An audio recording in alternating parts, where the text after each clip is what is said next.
पूरी दुनिया के अंदर अगर इस्लाम को आतंकवाद के पर्याय के रूप में देखा जा रहा है तो उसके लिए जाकिर नायर जैसे लोग दोषी हैं।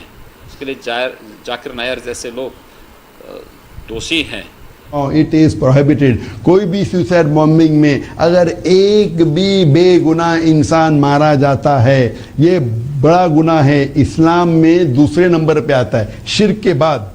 सबसे बड़ा गुनाह शिर्क के बाद इस्लाम में है बेगुनाह का कत्ल करना, चाहे वो मुस्लिम या गैर मुस्लिम हो। ये मीडिया क्या कर रही है, आधा सेंटेंस उठा के बोलते, पूरा सेंटेंस दिखाओ। मैं चैलेंज करता हूं तुम्हारे एक भी फेमस मीडिया को, मेरा पूरा लेक्चर दिखाओ आप। मैं आपसे ये कहता हूं कि मेरे अल्हम्दुलिल्लाह 20 करोड़ से ज़्यादा देखने वाले सिर्फ पीस टीवी में, पीस टीवी पे सिर्फ मुशाहिदीन है देखने वाले 20 करोड़। मेरे फेसबुक पे 14 लाख 140 लाख 1 करोड़ 40 लाख सिर्फ फैंस है। आप बोलिए अगर मैं इंस्पायर करता हूं तो कम से कम मिलियन टेररिस्ट होना चाहिए। आपको 5 या 10 नाम मिलते हैं। मैं ये कहता हूं कि मेरे तकरीर से लाखों लोग, मिलियंस ऑफ पीपल इस्लाम की तरफ आते हैं। इस्लाम की तरफ आने के बाद कई लोग दूसरे के भड़कावे स्पीच में आके इनोसेंट मुसलमान, बेगुनाह मुसलमान अट्रैक्ट हो रहे हैं। कुछ लोग मैं जानता हूं जो भड़कावी स्पीच देते हैं और बेगुनाह मुसलमानों को गुमराह करते हैं कि इस्लाम में कहा गया है कि आप गैर मुस्लिम का कत्ल करो आपको जन्नत मिलेगी। ये बिल्कुल बेबुनियाद है।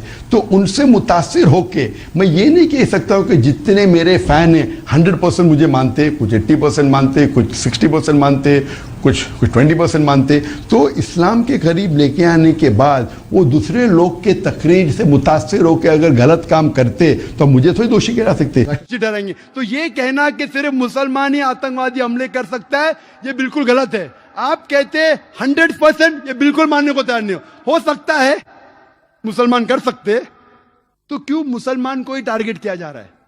बराबर तहकीक करो, मुसलमान रिस्पॉन्सिबल पकड़ो, हम आपका साथ देंगे, लेकिन बेबुनियाद पकड़ना मेरे हिसाब से सही नहीं। अगर मुसलमान कुछ गलत काम करते हैं तो नाम आता है का मुस्लिम टेररिस्ट। बाकी कौन गलत काम करता है तो उसे इलाके से जाना जाता है। मुसलमान चाहे यूएसए में हो, सऊदी में हो, यूके में हो या इंडिया में हो, तो मुसलमान जैसा पहचाना जाता है। अच्छे काम किए तो कहेंगे इंडियन ने अच्छे काम किया, मुसलमान ने नहीं। इंडियन को नोबेल प्राइज मिला, मुसलमान को नहीं। तो डबल स्टैंडर्ड्स क्यों? मैं ये नहीं कहता हूं कि मुसलमान ने आतंकवादी हमले नहीं किए। कोई भटके हुए मुसलमान हैं जो किए होंगे, मैं ये नहीं कहता हूं कभी नहीं किए, ये बिल्कुल गलत होगा। लेकिन मीडिया में जब फ्रंट पेज पे आएंगे अक्सर मुस्लिम टेररिस्ट, जैसे बाकी टेररिस्ट कौन है ही नहीं, इस देश में सिर्फ मुसलमान ही टेररिस्ट है। जब तहकीक करते पता लगता है कि सिख टेररिस्ट भी है, बिंदरवाला ग्रुप।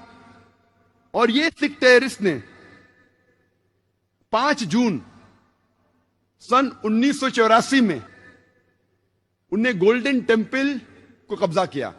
इंडियन आर्मी फोर्स जाती है, उनको बाहर निकालती, 100 लोग की हत्या होती है।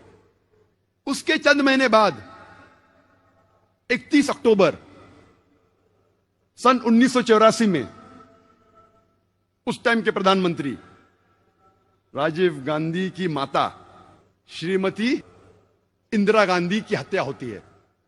उसकी खुद की सिक्योरिटी गार्ड उसकी हत्या करते। आता है पेपर्स में security guard assassinated Shrimati Indira Gandhi. कौन था? सिख था। आज भी आप वेबसाइट पे जाएंगे, आपको यह नहीं मिलेगा कि सिख टेररिस्ट ने अटैक किया। Personal body guards of Shrimati Indira Gandhi ने उसकी हत्या की। आप असम में जब जाएंगे, असम में एक टेररिस्ट ऑर्गेनाइजेशन है ULFA, United Liberation Front of Assam. बहुत खतरनाक है। उनका मेन मकसद है, वो हिंदू ऑर्गेनाइजेशन है, हिंदू आतंकवादी ग्रुप है। उनका मेन मकसद है कि मुसलमान को मारना, मुसलमान की हत्या करना।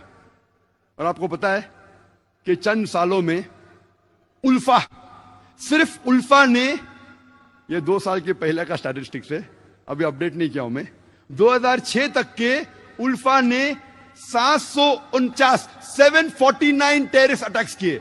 There is no other terrorist organization in the world history who has done 749 terrorist attacks. 749 terrorist attacks ULFA ने किए चंद सालों में सिर्फ. हम पढ़ते ही नहीं पेपर में, हमें पता ही नहीं. मैं जब बॉम्बे में पेपर पढ़ता हूं पता चलता कश्मीरी टेररिस्ट, मुस्लिम टेररिस्ट. जब मुझे कश्मीर लोग काफी बुला रहे थे तकरीर करने के लिए और मैं सोच जाऊं क्या नहीं जाऊं, जाऊं क्या नहीं जाऊं. फिर 2003 में सोचता हूं मैं जाऊंगा. अल्हम्दुलिल्लाह वहां की गवर्नमेंट पूरा इंतजाम करती है. और 14 साल के बाद सबसे पहली बार खुले आम पोलो ग्राउंड में तकरीर करने की परमिशन देती है. माशाल्लाह 1 लाख से ज्यादा लोग वहां मौजूद होते.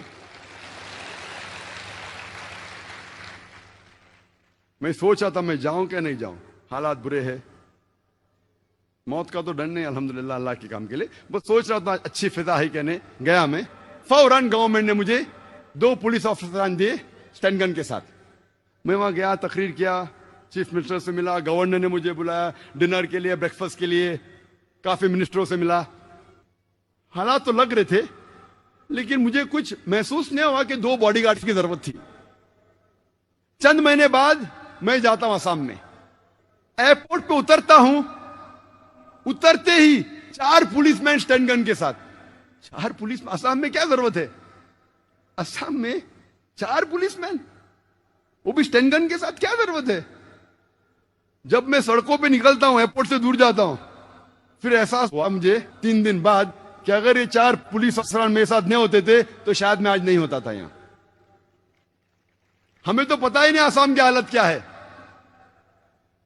आसाम में इतने आतंकवादी हमले हो रहे हमें पता ही नहीं है. मुझे तो बिल्कुल नहीं पता था. मैं न्यूज़पेपर पढ़ता हूं हमेशा. वहां जाने के बाद पता चला, इंटरनेट पे तहकीक करने के बाद पता चला कि वहां की terrorist organisation is one of the most dangerous, बहुत खतरनाक. ऐसे कई टेररिस्ट ऑर्गेनाइजेशन है असम में, बोडो, मिजोरम में. कई क्रिश्चियन ऑर्गेनाइजेशन है, मीजो क्रिश्चियंस ऑफ नागा, वो भी आतंकवादी हमले करते. और एक हमला किया था 2 अक्टूबर को, 2 तारीख अक्टूबर के सन 1984 में 44 हिंदू लोग का कत्ल करते ये क्रिश्चियन ऑर्गेनाइजेशन, और कई लोग को जख्मी करते.